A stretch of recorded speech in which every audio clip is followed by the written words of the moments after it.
What up, Fort Worth family? It's FortWorthFabian, BigBossFabo, back with a video for you guys, man. I'm actually doing a Mr.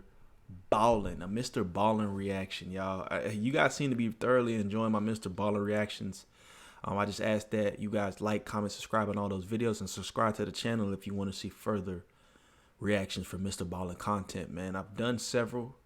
I did the Nigerian warehouse factory one he had posted more recently.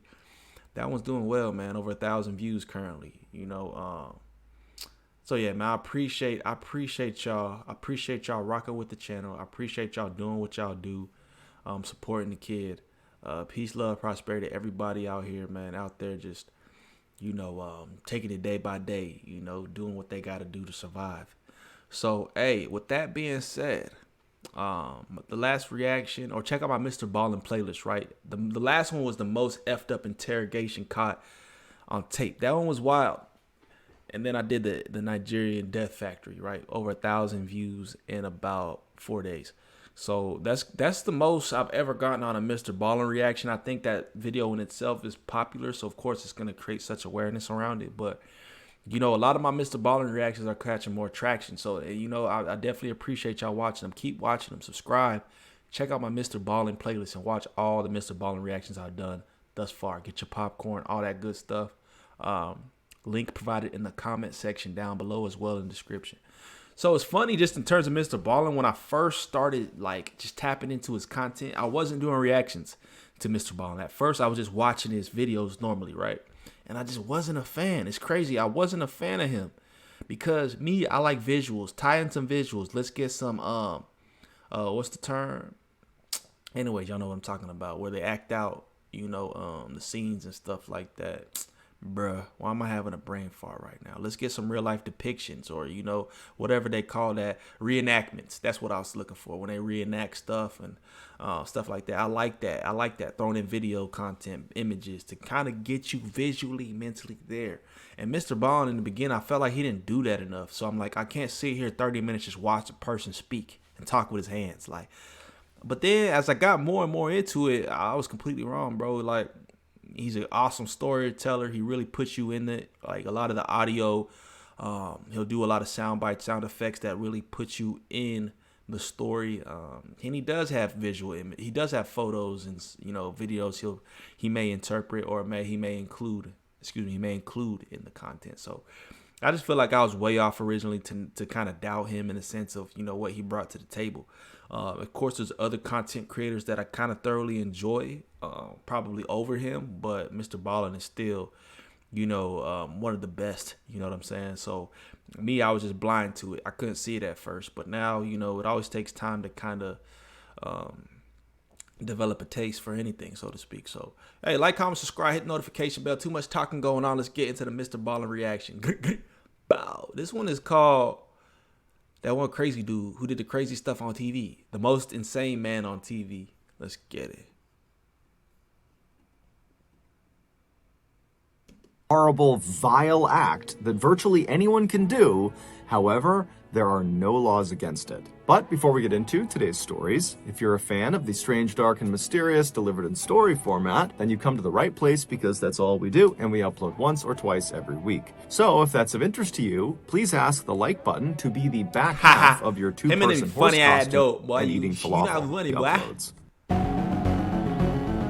Yeah, subscribe to Mr. Ballen channel, bro. Subscribe to my channel too. He got enough subscribers. You hear me? In 2007, 60-year-old Michael Dick was living in Bow, East London with his wife and 2 daughters. While his life was not exactly exciting, it was... That boy teeth yellow. And that only go to the stigma that everybody in London and the UK got messed up teeth. He only pushing that narrative further. What am I, boy? It's good. He lived in a quiet and safe neighborhood, and Michael, who used to be a carpenter, was now semi-retired. He has the London look.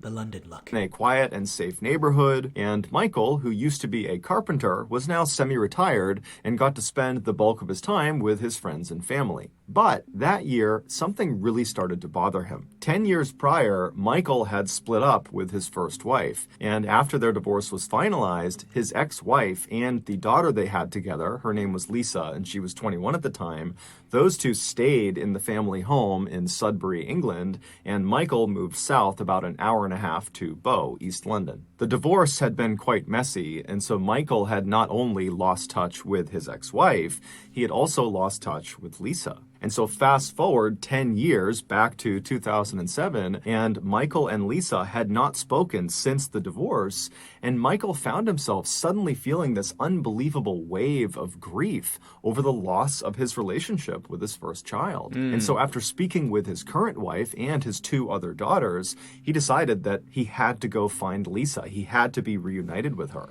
So you telling me homie got in a divorce and he just dissed his daughter?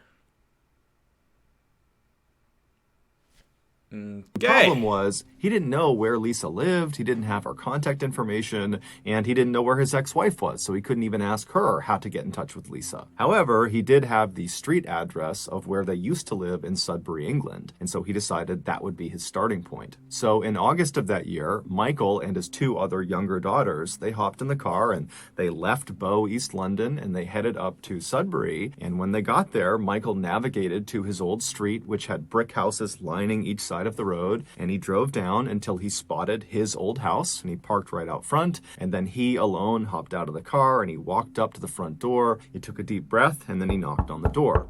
When the door opened, it was not Lisa, it was not his ex-wife, it was some other family that he didn't know, and they didn't know Lisa or his ex-wife, and so they said, good luck finding your daughter, but we don't have any information for you. So Michael was crushed, but he thanked them, and he turned around, and he went back to the car, and he told his other daughters about what he had just learned, and then from there, the trio just kind of began driving around Sudbury, half looking for Lisa out on the streets, although none of them thought they would actually find her, and then also kind of discussing what they were going to do next, because now they had nothing. And so as they're driving around the streets of Sudbury, they come to the realization that their best bet at finding Lisa is putting some sort of story in the local newspaper that hopefully she would see, and then she would contact Michael. And so they drove to the headquarters of the local paper, the Suffolk. See why you never kind of let, I guess, frustration time get between you and your loved ones?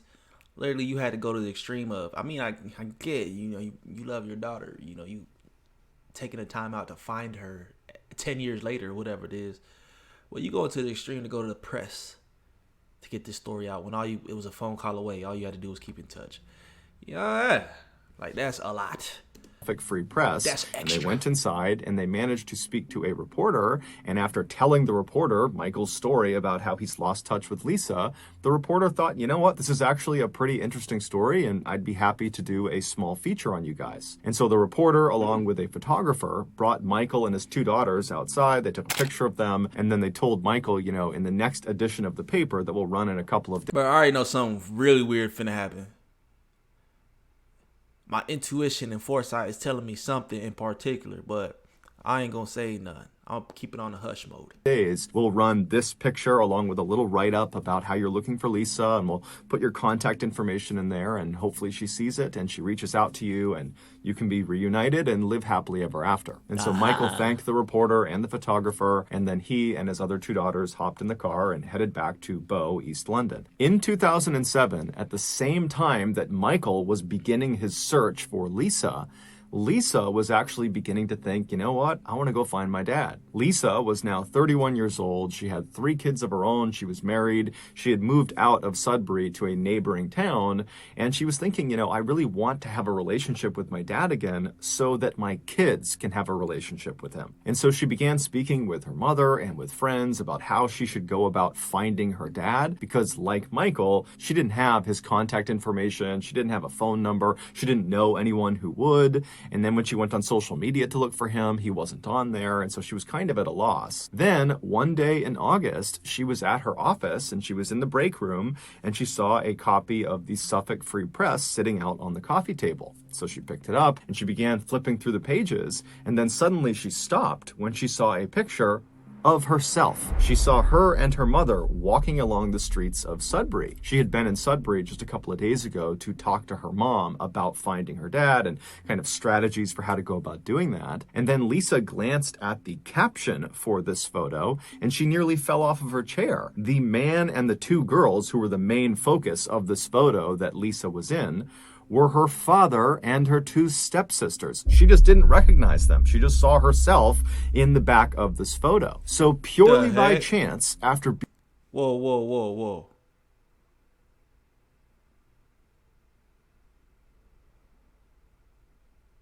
She just saw herself in the back of this photo. So purely by chance, after being apart for over a decade, on the only day that Lisa happened to be in Sudbury talking to her mom about finding her father, she was literally 100 feet behind her father and her stepsisters as they were looking for her and putting out this ad in the paper to hopefully find her.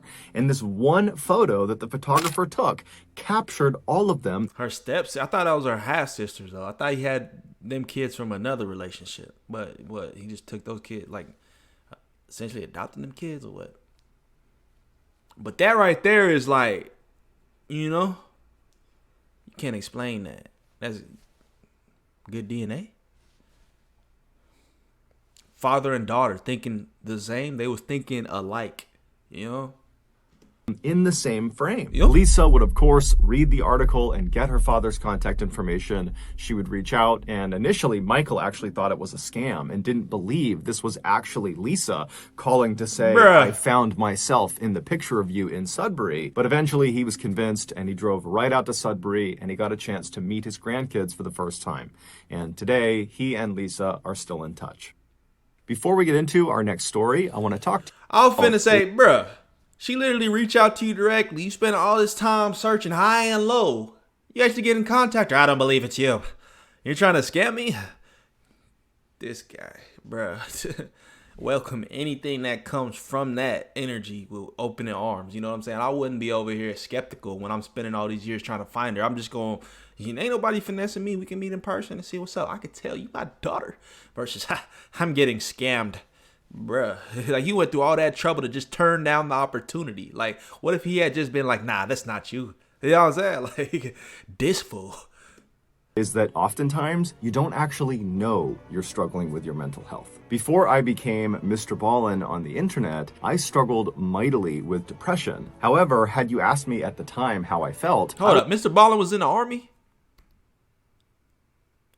The heck? If you know MrBallen's like background, put it in the comment down below. I struggled mightily with depression. However, had you asked me at the time how I felt, I would have just thought I had a bad temper, not realizing that my bad temper was a symptom of deeper issues. Luckily, I was able to go outside of my comfort zone and seek out a therapist, and with their help, I was able to change my outlook on life and become a happy person. Bruh, because that shit don't therapy work. has had such a positive impact on my life, I recently partnered with BetterHelp, which is a very highly reviewed online. The people have permission easy to sign up then with phone sessions. Plus, so you to make sure LP. Bruh, put a whole thorough ad in that mug. If I told you to picture the Amazon rainforest in your head, you would likely picture a dense tropical wilderness full of amazing and exotic animals. For sure. And you'd be right. That is a good representation of the Amazon rainforest. But what a lot of people don't know is that the Amazon rainforest is also home to a massive city.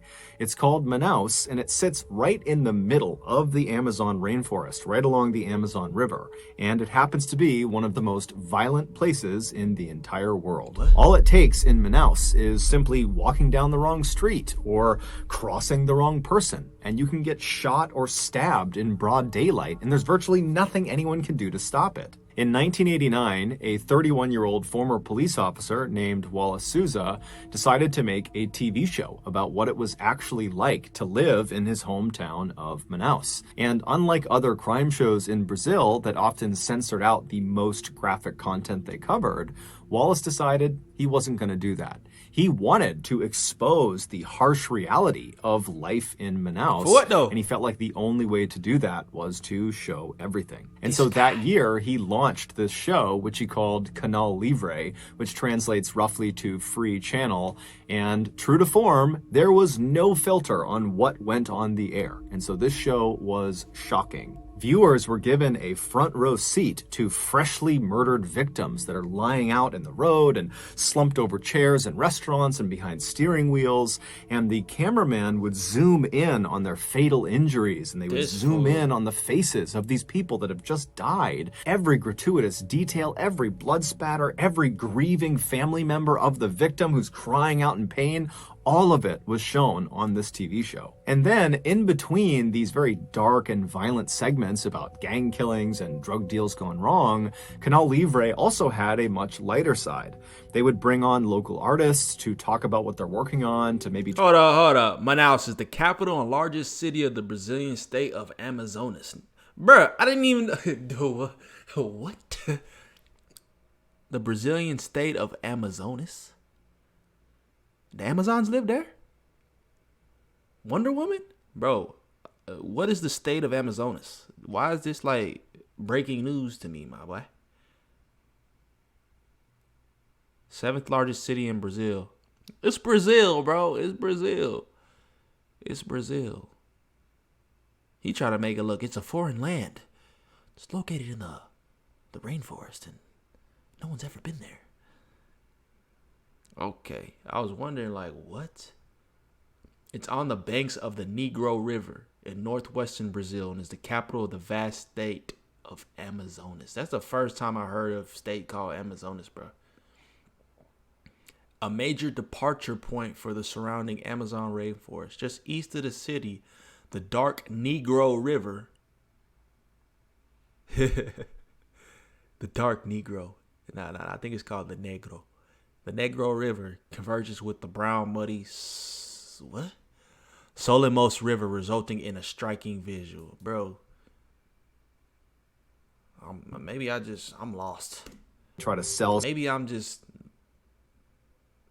some of their goods. The show would also focus on down-on-their-luck families that needed help raising some money, and so the show was designed to get people to donate. And then also, for really no reason at all, there was a segment on the show where this puppet character would get into a fight with a man selling bread. It was a totally bizarre and shocking spectacle, and the people of Manaus loved it. And then eventually, the people of Brazil loved it. I mean, this was an extremely popular show. Because Wallace was often on camera on Canal Livre, he became very famous and very recognizable. And so when he would walk around Manaus, people would see him and literally just start clapping and cheering for him. And as he and his show became more and more popular across South America, Wallace decided he didn't just want to report on crime, he wanted to fight crime. So, on air, Wallace began berating the government for not being able to protect its citizens, and he berated the police for not being able to catch the criminals. And then off the air, Wallace campaigned for and was elected to political office in Manaus, where he continued to push hard to reduce crime. He finna get bodied. And so it wasn't long before Wallace went from just being a relatively well-known TV host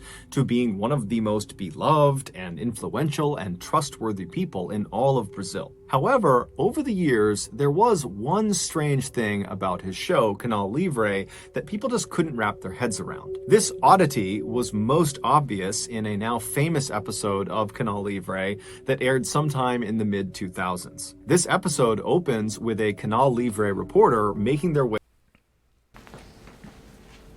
Hey, do you ever walk into a room and completely forget why you're there? Yeah. Way through a jungle, and there's a cameraman filming them from behind, and this reporter, they're very carefully walking through, kind of pushing branches out of the way and high-stepping over all the underbrush, and then at some point up ahead you see there is a clearing, and there is a third person standing in this clearing, and they're clearly looking straight down at something on the ground that we can't see, but this third person is very occupied with whatever is on the ground. And so eventually this reporter makes their way through the jungle into this clearing, and then as soon as the cameraman gets into the clearing as well, he looks down at what is on the ground. And what you see is what appears to be a log that has previously been lit on fire because it's still smoking and it's black and it's charred. But as the cameraman zooms in, you see there are hands on this log. So you realize it's not a log, it's a human being who's obviously deceased. And based on how badly charred they are and how much they're still smoking, you realize very quickly that this person must have been on fire very recently as probably just a couple of minutes ago. Like right before the camera got here, this person was on fire. And so as you're kind of seeing this shocking image, the reporter suddenly talks about this person like he knows all the details of them already. He says, this person, it's a man and they were not shot to death. They were doused with gasoline and burned alive. But at this point, the police had not come out. They had not seen this dead person yet. And so it made no sense that the reporter would have all this information on hand because no one knows this stuff yet. And based on just looking at this person's body, it was too badly burned to be able to tell whether it was a man or whether they had been shot or not or whether gasoline was used. He did it. When Wallace was questioned about where he and his reporters got their information from, he just said, look, we're a very popular show and people call us often before they call the police and they give us information about what's happening in the city. And we have a huge team. We watch the police headquarters, we listen to the police's radio, we watch the morgue, we have loads of informants all over the city, and so we just get our information. Boy, you a lie. You're capping. Nobody believe you. Information really, really quickly. And this answer was enough until 2008. That year, in October, the police arrested a former Manaus police officer who just went by the name Moa, and they accused him of 9 murders. And so they throw him in jail. But Moa, despite the seriousness of the charges against him, seems totally unfazed. It was obvious he had some sort of powerful connection outside of prison, some person or some entity that he fully expected was going to, at any moment, swoop in and magically get him out of prison. But that didn't happen. Moa just continued to sit in jail, and at some point that began to sink in that he was kind of on his own, and so he began to talk. And the story he would tell would shock. I already know the story, bruh. I can already tell you that this D'Souza guy, he probably did it for content. I'm telling you right now, the folks that they do what they do nowadays, I'm gonna go viral, bro. I'm gonna be popular. I'm gonna be famous. People selling their soul, all type of goofy shit. You know what I'm saying? So it's like, bro, he planned it. How you gonna have that much detail on it? Oh, I don't know. We're very popular. They just informed us. Boy, you lying. You did it. You needed content. You wanted to go viral. Brazil. Moa would admit to having killed some people, but he would tell police, look, I'm just the assassin. The person who hired me for these killings is Wallace Souza. It would turn out Wallace Souza started his show, Canal Livre, with the best of intentions. But when his show became massively popular and it in turn made him, Wallace, also massively popular and powerful, he became corrupt. And at some point, after his meteoric rise, he formed this very powerful drug cartel, and then in an effort to bolster his illegal dealings and to boost his show's ratings, he decided to start contracting hitmen like Moa to start taking out rival gang members in Manaus. And he would tell the hitman how he wanted them killed and where he wanted them killed and at what time. And then after the hitman agreed to do this, he, Wallace, would go tell his camera crews exactly where to go and at what time so that they would be arriving at the murder scene literally right as it was happening, or he implicated himself right afterwards, allowing if you think about it, he would have gotten away if dude didn't snitch. He would have gotten away with it. Allowing them the opportunity to get all the gory footage before anybody else. It would take the police a year to finally compile enough evidence to charge Wallace with murder, but they would do it in October of 2009, and eventually Wallace would turn himself in. However, he denied everything. And then before he went to trial, he would die of a heart attack in prison. And so we never actually got to learn the full extent of what exactly Wallace Souza had done, how many people he had assassinated, and how many of them were shown on his TV show. But we do know that at least 3 of his assassination victims were shown on his TV show, one of them being the person that was found out in the jungle. They really were a man. They really had not been shot. They had been burned alive with gasoline at Wallace's discretion. discretion. But in the end, the person who paid the highest price for the Canal Livre killings was Moa, the hitman who blew the whistle on what was going on with the show. On New Year's Day in 2017, a crime syndicate overran the prison where Moa was being held. Now, they had lots of targets of people they were going there to kill, and one of them was... Only in Brazil, this type of stuff. Oh, we got a crime syndicate. And I ain't gonna lie, Brazil got... The jails in Brazil is savage, bro. I saw some type of documentary. I don't give a damn. I don't even know what penitentiary it was, but they got like 100 people stuffed in one cell type stuff. Like, bro, it is bad. It's bad. But you telling me, how does this little infantry storm the prison? How does that happen, bro? So you telling me security couldn't take these folks out? Only in Brazil. Only in the Amazonas. Wherever this is at. Moa. They were furious with him that he spoke to police and gave up information about the drug trade in Brazil. And so eventually, this angry mob of gangsters made their way over to Moa's cell. And when they found him, he was pressed up against the back of his cell wall, basically as far away from the bars as he possibly could be. And he began pleading for his life. And this horde was not having it. They were only there to kill him. And so they all have machetes and knives, and they're looking at him through the bars. And they say, you know, we're going to come in there. We're going to cut you to pieces. And so then they start banging on the door. They're trying to hack the lock open. And Moa, he can't do anything. All he can do is kind of just keep himself all the way to the back of the cell and hope they don't get in. And eventually, they can't open the door, and they know it. And so they do the next best thing. They reach through the bars with a lighter, and they light Moa's mattress on fire. And so Moa was trapped. He had nowhere to go, and so eventually the fire reached him, and he burned alive. That's crazy, bruh. At Harvard Business School, we have a unique approach to online learning.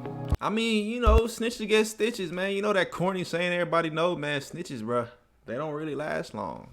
You cross the gang gonna get you. Hey, man, that's crazy, though. Damn. And he thought, he really thought he was gonna, you know, survive, but that's wild, bruh.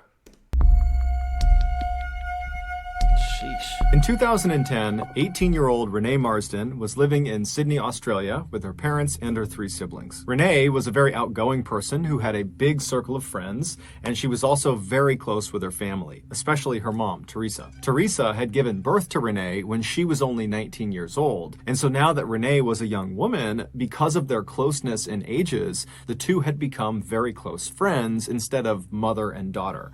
And so because of that dynamic, Renee found herself always going to her mother to tell her anything going on in her life. She was her confidant. And that year, something major had disrupted Renee's life, and so naturally she went to her mom and she told her about it. It would turn out Renee's boyfriend of nearly 2 years, who she was madly in love with, well, she discovered he was cheating on her and didn't actually even care about her. He sent these text messages that basically said as much. And so she confronted her boyfriend with these text messages, and he denied ever sending them. He said, look, I've never cheated on you. I don't know where those came from. I promise. I've been faithful to you this entire time. If you think somebody send you a text message, you don't confront them. Oh, did you really send this to me?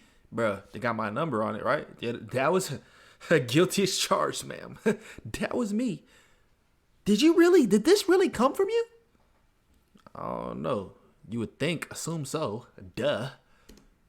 But Renee just wasn't buying it, and so she had felt forced to break up with him. And so Renee naturally had turned to her mother for comfort and guidance, but Teresa, all she could really offer her daughter was, you know, to remind her that time heals all wounds, and that certainly someday you will meet the right person for you. And amazingly, only a couple of weeks after this very painful breakup, Renee came home from work one day, and she walked into the house, and she was all smiles. And considering how unbelievably depressed she had been over the last couple of weeks, I mean, this really stood out. And so when her mom saw her smiling and radiating happiness, she rushed over to her and said, you know, what's gotten into you? Why are you in such a good mood? And Renee would tell her that, actually, I've met another guy. And so Teresa said, Who did you meet? Who is this person? She met a psycho. And she would tell her mom that his name is Braden Spiteri. He was 23 years old, and he was a graduate of the King's School, which is a really prestigious boys' school in Sydney.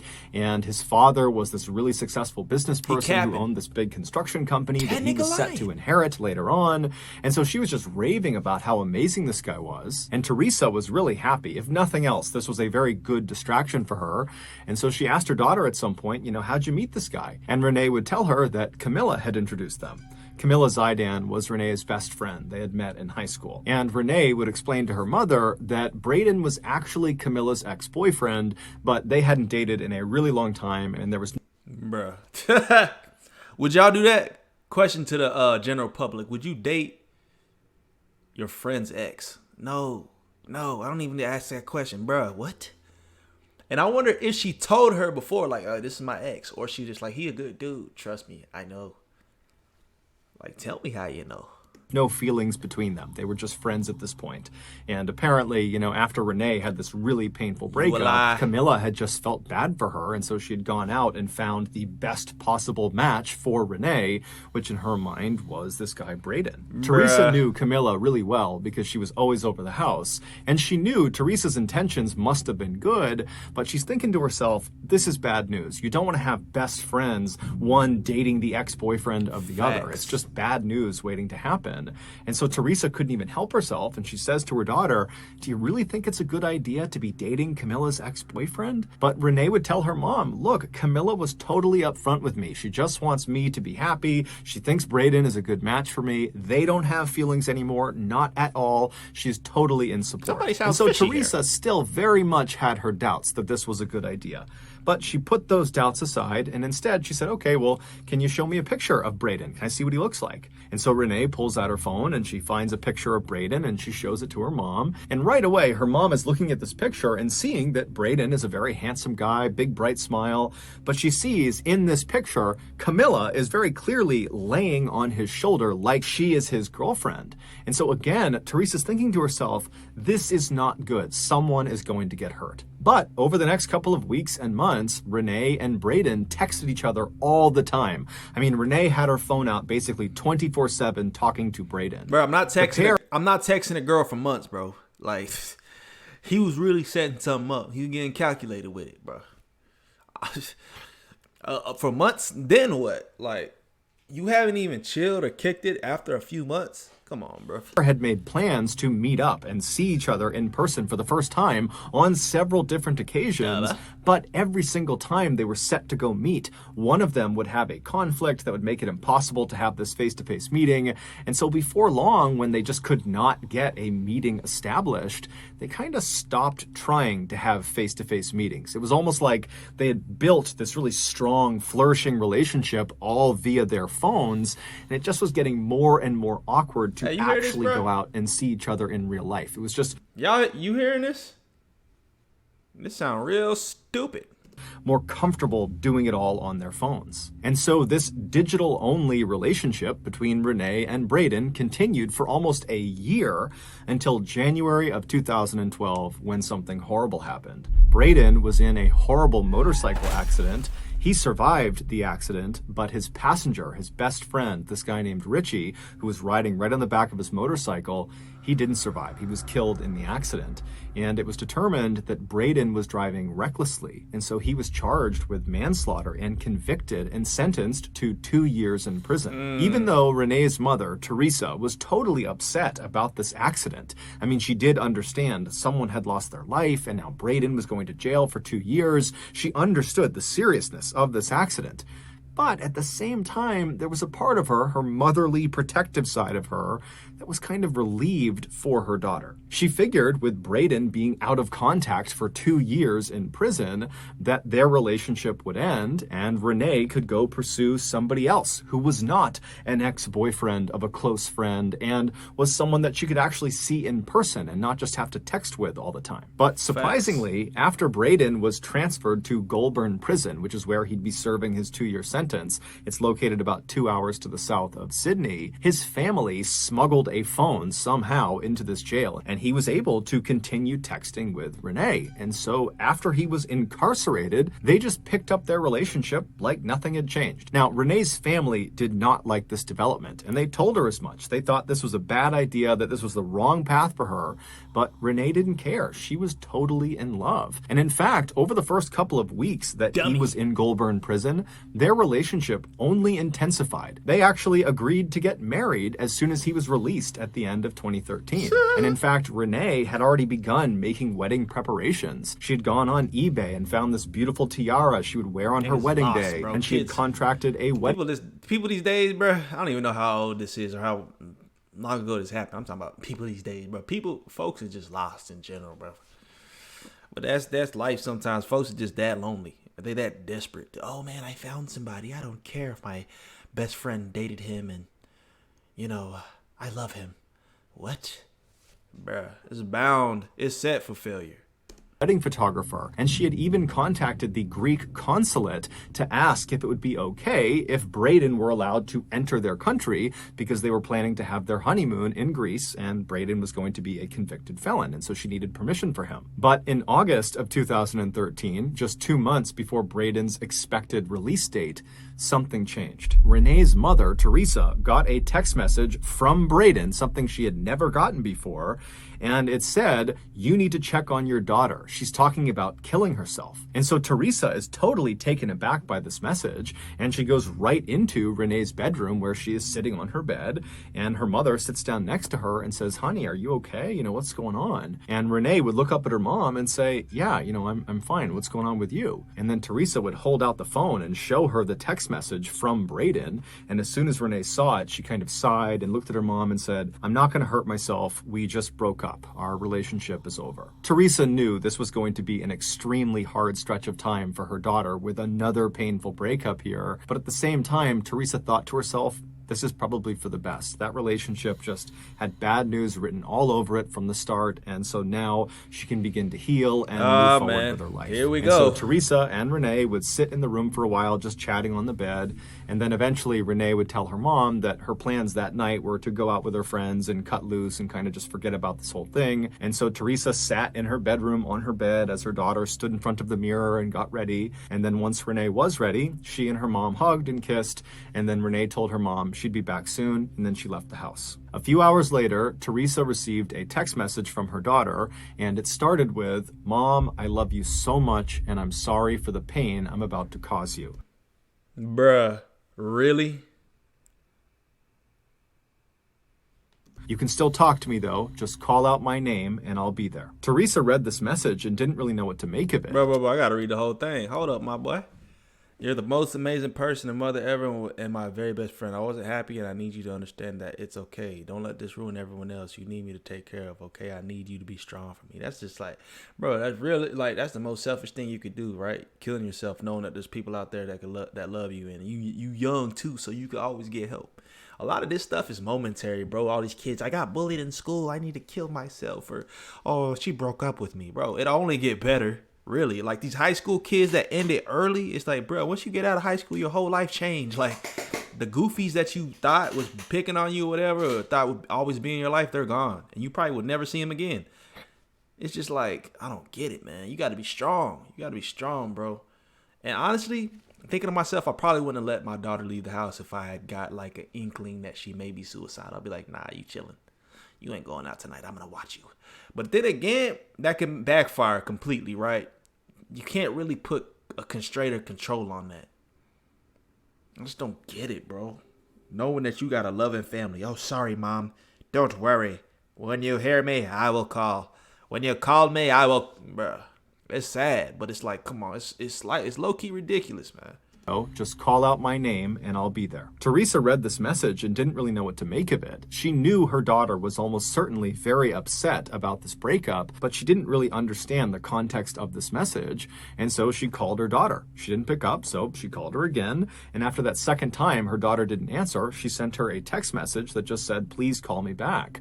But she sat there kind of waiting for her daughter's call, but it never came. And so Teresa, starting to feel a little bit worried about her daughter, she called Camilla and she asked her, you know, hey, have you talked to Renee tonight? Because I can't get in touch with her. And Camilla would tell Teresa that actually, yeah, I just got a very strange text message from her that just said, I love you, I'm sorry.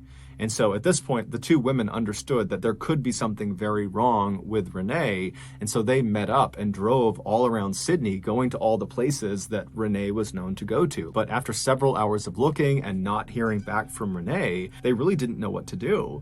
And so the two women drove back to Teresa's house, so Renee's house, and they went inside and they sat down. And at that point, Teresa's husband and the rest of Renee's siblings, they were all there. And everyone's just kind of sitting around wondering what to do next, when around 9:30 at night, they heard a knock on the door. And it was the police coming to inform them that they had found Renee's car parked in an area that it shouldn't have been, but Renee wasn't there. And so they were coming to ask if they knew where she was and why her car might be out there. And so at this point, the family is totally terrified. They tell the police about these strange text messages. And then before long, the parents just rush outside, they hop in their cars, and they drive out to where their daughter's car is. And where Renee's car was parked was in an area called the Gap. It basically was this sheer cliff overlooking the ocean. The parents got out and they searched their daughter's car, but there was no sign of where she had gone based on the car. And so they began running up and down the cliffs. There was a sidewalk that kind of ran parallel to the edge of the cliff. And they're running up and down, hoping they're going to find their daughter, but there's no sign of her. And then at some point, Teresa climbed up to one of the highest points of the cliff. And when she got up there, she found her daughter's black flat shoes. And they were placed neatly together on the ground right in front of the fence that was there to prevent people from getting too close to the edge of the cliff. But despite an extensive search that night, they couldn't find any sign of Renee. She was nowhere to be found. However, the police would discover the following day that there was actually a camera that was looking at that section of the cliffs. Damn. And so they reviewed this footage and they found Renee. They saw what happened to her. And in this camera footage, you see Renee walking up the trail in the middle of the night. Damn. She takes a picture, jumped. and in that picture is this ET. He puts the camera over. And she stops and she takes off her shoes and she puts them down, and then she hops over that fence. Now, the fence was not right up against the very edge of the cliff. It was set back maybe 3 or 4 feet. And so she hops over the fence and then she steps very carefully to the edge of the cliff, and she kind of peeks over the edge and then looks visibly terrified, and she moves backwards a few steps until her back is pressed up against the fence. And then she pulls out her phone and she sends 3 text messages. One was to her mother, which is the text about how she loved her and she was sorry for the pain she was going to cause her. And then the other 2 text messages were to Camilla and also to Braden. However, to this day, we don't actually know what either of those text messages said. And then after sending these 3 text messages, Renee takes her phone and she throws it off the cliff into the water. And then she sat down and began kind of shimmying herself forward towards the edge. Now, the camera did not actually pick her up falling off the cliff, but it's assumed when she went out of frame that she had fallen off the cliff to her death. Her body would never be recovered. Renee's death was ruled a suicide. However, her family, in addition to being totally devastated by this horrible loss, they felt totally confused. They had no idea why this had happened, but they were certain it had to have something to do with this recent breakup with Braden Spiteri. And so they tried to get in touch with Braden, but he wasn't getting back in touch with them. And so the family contacted the police and said, can you reach out to the prison where he is and set up a meeting? And so the police obliged them and they called Goulburn Prison. And when they spoke to the prison, they said, who? Braden who? Yeah, we don't have a Braden Spiteri here. We never have. And the reason was, Braden Spiteri wasn't real. Renee's friend, Camilla, had made him up. He was a fictitious person. That picture of Braden Spiteri where Camilla is laying on his shoulder, that was just some random person she had met in a club. Camilla had always been very possessive of Renee ever since they had met in high school, and at some point, she had just decided that she wanted even more control over Renee. And so the first thing she did is she convinced Renee that her earlier boy... You can't make this type of stuff up. This is crazy. See, I even knew he was just about to say what I was thinking, but, bruh, really? Your friend? I really want to slap her right now. If I could reach through this screen right now, I would slap Melissa. I don't condone hitting women, but dang, that's just, that just angers me right now. You a friend and you, like, manipulated your friend like that? For what? To have control? Bruh, this world is so crazy, sickening. boyfriend, the one she'd been dating for 2 years before nuts, Braden, she convinced Renee that he had been cheating on her the whole time, he was unfaithful, that he didn't love her, and then she had created those text messages and given them to Renee and convinced Renee that that was something he had said, and before long, Renee totally believed it. She approached her boyfriend, he denied it, but Camilla the whole time is telling Renee, he's lying to you, he's been doing this whole time. I said Melissa. I thought her name Camilla. Camilla, you a lame. He's a bad guy. And so Renee had listened to her best friend and she had severed that relationship. And then almost immediately after that, Camilla swoops in to the rescue and connects Renee with this Braden guy, Camilla's supposed ex-boyfriend, who really was just Camilla on the other side of the phone. And for nearly 2 years, Camilla kept this charade up. And Renee completely believed this was a real person, that Braden was her boyfriend. She loved him. And eventually, in June of 2013, so 2 months before Renee... I gotta know how old she was. That's some kid stuff, bro. I'm not talking about how she acted. I'm talking about in the sense to where you can go 2+ years or however many years just texting with somebody and think you're in love. And every time y'all supposed to meet up, it kept getting canceled or, oh, this happens. But you still love this person, but you haven't taken the time to really know who they are, like, in person. That make no sense to me. And you willing to take your life over it. But even worse, even further, your friend to do that and keep up for it, like, keep up with it for 2 years, bruh. You got no life. You got nothing better to do. Damn. Sad. And that's why they always do say, and this is for females, bro. Women, I guarantee you this Camilla girl is single. I guarantee you. Don't take advice from your single friends. Oh, girl, he's nothing. He ain't shit. Oh, just break up with him.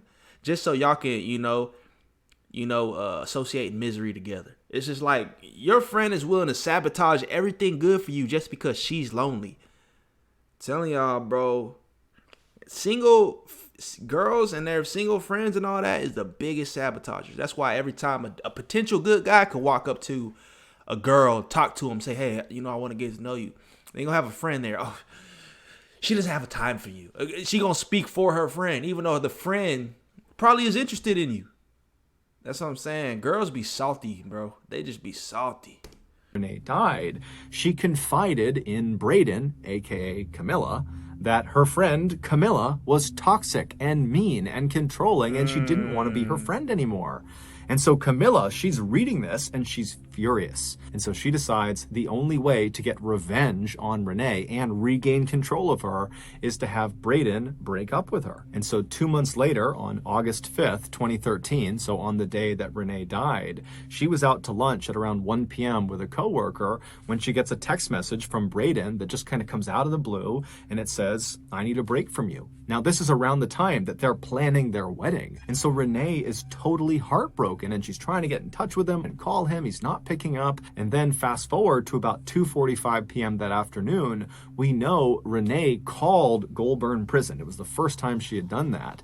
Now, we don't know who she spoke to or what they actually talked about, but it's nearly guaranteed that she learned Braden Spiteri was not being held there. And so almost certainly she would have realized that Braden is either not real or Braden had been lying to her in such a huge way that the relationship could never work. And so no matter what, this chapter of her life was totally over. And so later that day, when she was sitting on her bed in her bedroom and her mom came in and she asked her how she was doing, it's very likely that Renee was devastated. She was crushed and probably kind of embarrassed about how badly she had just been duped by this Braden person, whoever that was. And so even though normally Renee would tell her mother everything, her mother was her confidant, she loved her mother, it was like she just couldn't bring herself to discuss what was happening to her. It was just so enormous. It was so overwhelming. Crazy, though. Because a lot of these kids, they never go to their parents because they feel like their parents ain't gonna understand. So that's a huge thing, bro.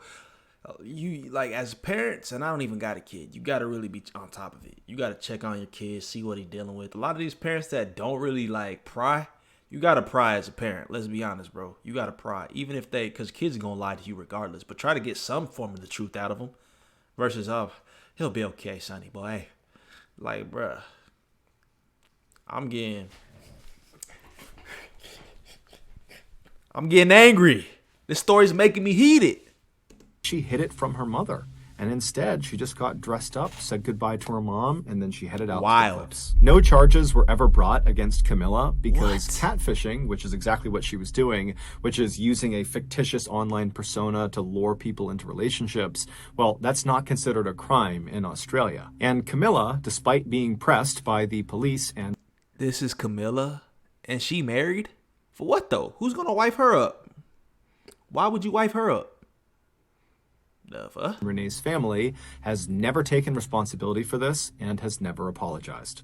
So that's going to do it, guys. If you got something out of today's episode, he said what? By the police and Renee's family has never taken responsibility for this and has never apologized. You a lame. You gonna get what's coming to you, baby girl. That right there, the most insane man on TV, bro. The final story was the wildest story. I ain't gonna lie to you. That's crazy, bro. A lot of his stories got all these twists and turns. You be like, duh.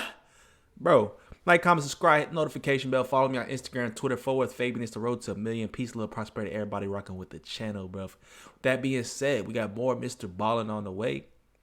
Stay tuned, stay engaged, man. I got the whole Mr. Ballen playlist. Go binge watch all my reactions. Show love, show support, engage with the content. Keep recommending additional reactions in the comments down below. Peace, love. We'll catch you guys next time, man. We out.